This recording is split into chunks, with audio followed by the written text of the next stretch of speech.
Hi everyone. So in today's challenge we have a problem. The problem name is some root to leaf number and the problem number is 129. Alright. So guys, first of all we are going to clearly understand what this problem says. After that we are going to move to the logic part and after that we are going to implement our logic in C++, Java and Python programming language. Fine. Now let's see what this problem says, right? So problem says you are given the root of a binary tree containing a digit from 0 to 9 only. Alright. So we are given the binary tree. We are given basically the root of that particular binary tree and whatever the nodes inside of a binary tree that will have a value between 0 to 9, right? So it's not like that a node can have value more than 9 or less than 0, right? All the values between 0 to 9. Fine. Each root to leaf path in tree represent a number. Alright, so all the path from root to leaf are nothing but a number. For example, the root to leaf path 1 to 3 represent the number 1 to 3, right? So let me tell you this thing in a detail. So let's say we have this root and this has a left node 2 and one more left node 3 and one right node 4. So guys, this is nothing but here you can see there are two paths, right, from root to leaf. First one is this one, right, and second one is we can say this one, right? So the first number we are getting is nothing but 1 2 3. This the second number which we are getting 1 to 4, right? So this is nothing but we can say number, right? So 123 and 124. Fine. So next line, let's see what it says. So next line says return the total sum of all the root to leaf numbers. Test case are generated so that answer will be fit in 32-bit integers. A leaf node is a low node with no children. So guys, it says that simple. We can say we have to find all the we can say first of all numbers root to leaf path, and after that we have to add all these numbers and then we have to return that particular sum. Nothing else, right? So let's see the example, then understand this problem. So in this example one, we have this tree, binary tree, and here if you see that we have two paths. First is 1 to 2, so that represent the number 12, and second is 1 to 3, that represent number 13, and total sum is nothing but we can say 25, right? So in the output also you can see we have answered 25. Fine. And next, let's understand the logic part now, because we have seen the problem, we have understood with the example as well. Now it's time to see the logic part, how we can solve this particular problem, right? So now let's move to the logic part. So let me write here logic, and in logic we are going to understand our logic with example 2. So let's see what is this examples. So guys, in this example you can see we are given the binary tree, right? So this is a binary tree. Fine. And now what we have to do, we have to first of all find the root to leaf part, right? So what this problem says, so let's write in a step. So first of all it says that we have to find all the numbers which are nothing but root to leaf paths number, root to leaf. Fine. Second thing what it says that we have to add it. So these two things it want to say, right? Add all numbers. So how you can do this? How you can find all the numbers from root to leaf path? So guys, nothing but we can use any DFS traverser, or we can say we can traverse from root to all the childrens and we can get all the numbers, isn't it? And if you are worrying about how we can get it, so let me tell you these things. So it will be very easy if you will just focus here. So guys, if I make a tree this here 4, then 9, then 0, then let me write a 5, and let me write a 1, right? So this is nothing but a binary tree. So what I can say nothing but if I am going to traverse from here 4, focus over here. So this is going to be main logic or main part of a video. So I'm here, nothing but, right? So I'm going to say just tell me whatever the numbers, whatever the path from here you are getting, right? So here if you will focus here, and then you can see that we are having this particular path 495, and we are having this number of path 491, right? And there is one more path 420, right? That is nothing but 40. So if I come to here at the end, I am getting 495. If I come to here, I am getting 491. If I come to this, I am getting a 40, right? So this is it. If you understood this, then well and good. And let me tell you in a detail as well. So this is 495, 491, and 40. So we got all the numbers, right, from every node, isn't it? Now what I'm going to do once I reach to the leaf node, I know first of all I will come from 4 to 9, and this will result in 49. I have this making a sense. And I will come to 5. This will result in 495, which I have written over here. Then I will come to 1. So 4, 9, and 1. It is going to result in 491, and then I will traverse the right part. So right part because right node, so that is equal 0, so it will become 4 to 0, right? So this initially was 4.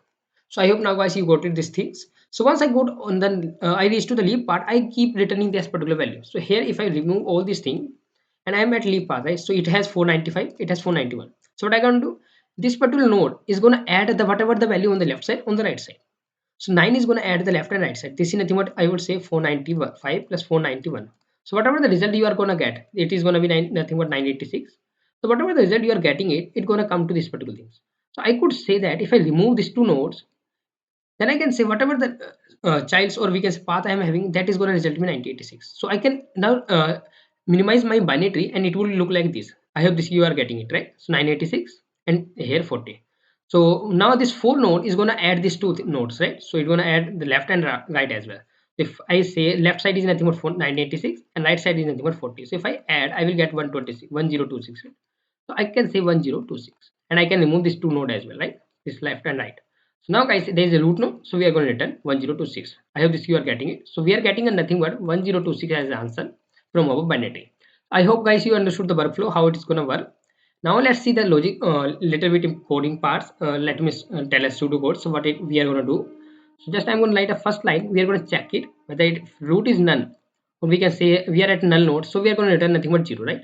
So if no node, so return 0. And if there is a leaf node, then you have to return the value, whatever your value getting from top to bottom, right? So here if you understood example 2, here was 4, then 4, then 49, then 495. So this is was a leaf node, right? So we are going to keep returning 495 from to the, we can say, parent, right? If leaf node, then return the value. We can say return value. All right. So if now if it is not a leaf node, if it is not a null node, if there is a node exist like here you can see 9, it is a node, right? It is not a leaf node, it is not a null node. So we are going to explore further, right? We are going to explore right side and left side. So I can say, so take a value, explore the left part and explore the right part, right? And whatever once you keep done exploring, so what you are going to see, this left part also going to return something and right part also going to return something, right? So we can say add whatever coming from left and right part, right?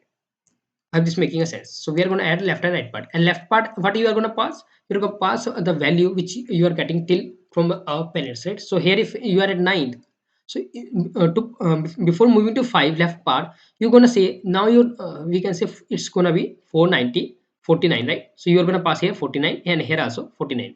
So once it come to 5, it's going to become a 495. It's going to become 491. This thing, don't worry, you are going to see in implementation parts how this going to work. But for now, I want to just make sure that you must have an understanding of logic part as well as a pseudocode, how this particular problem we are going to solve it, right? So once you understood this, let's move to the implementation parts and let's see how we can implement our logic, right? So first of all, I'm going to use a programming language that is nothing but Python. So I'm going to use a Python. Then after that, I will use C++. Then I will use a Java, right? All right. So first of all, in Python, I'm going to create a function. Function name I'm going to give a solve, and here I'm going to take a root and a value, right? Fine. If not root, then what I'm going to return? I'm going to return 0. I have told you. But if it is a leaf node, not root dot left and not root dot right. So if it is a leaf node, then I'm going to return my value, right? Otherwise, I'm going to say let's keep it a result, which is going to be nothing but value into 10 plus whatever the root node value. It's going to tell us take that particular numbers. After that, I'm going to pass to the left node as well as right node. So I'm going to say call sol for left side and this result, and also call for right side, right? So I can say sol root dot right and result, right? And but before that, whatever you are going to return to the parents, you're going to return this left and right sum, right? Sum of the left side and right side. I hope you know this because we have already discussed. So we are going to add this thing, right? So once this is done, we have solved the problem. So now let's call this particular function root and with the value 0 initially, and let's simply return this particular function, so whatever this function is going to return, and let's try to run this code, right? Isn't it a easy question? Just we have used some line of codes only, and you can see we got a wrong answer. But and why is it so? So let's see that. Well, let's say we are going to return a value, right? But before that, we know that this leaf node also has some node. So what I can say, result is going to be value equals 10 into plus root dot 12, right? So now we can return this particular result. So now let's run this code. And I have used RSE, I have to use a result, right? Otherwise it will give me an error. Fine. Now let's see. Okay, so now guys, let's see the output. You can see that case 1 and case 2 both are passed. So let's try to submit this particular code. And here we successfully submitted, isn't it? So I hope guys you understood this problem. So we have successfully implemented our logic as well in Python. Now let's move to the C++ programming language. So in C++, what I'm going to do, I'm going to say first of all create a function. So let me define a function which is going to be return nothing but integer value, and the function name sol, and this is going to be tree node and root and int value, right? And we are going to say if root is null, root is equal to null. So let me return null ptr. Then you can return simply 0. But if it is a leaf node, if root is left is null ptr and root right is equal to null ptr. So you can return nothing but whatever the value, but before that you have to calculate the that node value as well, right? So we can say int result is going to be value cross 10 plus root val, and you can return that particular result.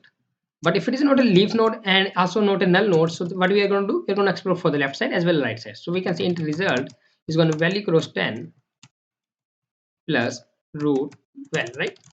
So let me do this thing, and we are going to call for left side and right side. So root left side with this particular result plus sol right side. We are going to add right. So okay, and we are going to return this thing, whatever the thing is going to return by here. Let's run this code and see whether we are getting a right output or not. But before that we have to call this function. So let me call this function. So we can say return sol root and value is nothing but 0. Now let's run this code and see whether we are getting a right output or not. So here you can see that both the test cases are passed. So let's try to submit this code.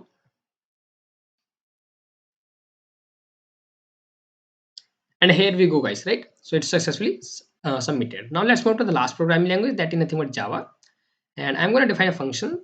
So I'm going to say public, I'm going to say integer, and sol, I'm going to say tree node root, and here I'm going to check first of all whether it's a null node or not. Root is, if a root is equal to null, then we are going to return 0. Otherwise we are going to calculate the result. We can say root val, we are going to add but value into, so I can say value into 10 plus root val, because value I haven't taken, so I have to take value as well.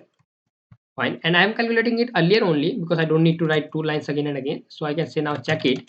If this is a leaf, so if root dot left is null and root dot right is null, so we can say if it is null, we can say return our result, right? Otherwise you can call for left and right side. So you can say sol root left, and I don't have to use this thing, I have to use dot root left comma result, okay, and plus sol root right comma result, and you can simply call this particular function as well in the main function, right? So you can say sol root comma 0, and you can return this particular thing. So I hope this makes sense, right? Isn't it? Because we are just not using a hard thing here, we have just used simple conditions as well as the recursive calls, and it's giving me error because I haven't used a semicolon here. Now let's run this code. Okay, and one more thing, that is nothing but, okay, again using this C++ language code. Well, let's see whether we have any error or not. And here we go, guys, right? Both the test cases are passed. So let's submit this code as well. And I believe it would get submitted. And yes, it's submitted, right? So we have successfully implemented our logic in C++, Java, and Python programming language. And I hope, guys, you understood the logic part, you understood the implementation parts, you understood the problem. If you still have any kind of doubt, you can ask in the comment section. I'm always there to help you. And if you learn something new in this video, don't forget to hit the like button and subscribe my channel. Meet you in the next video.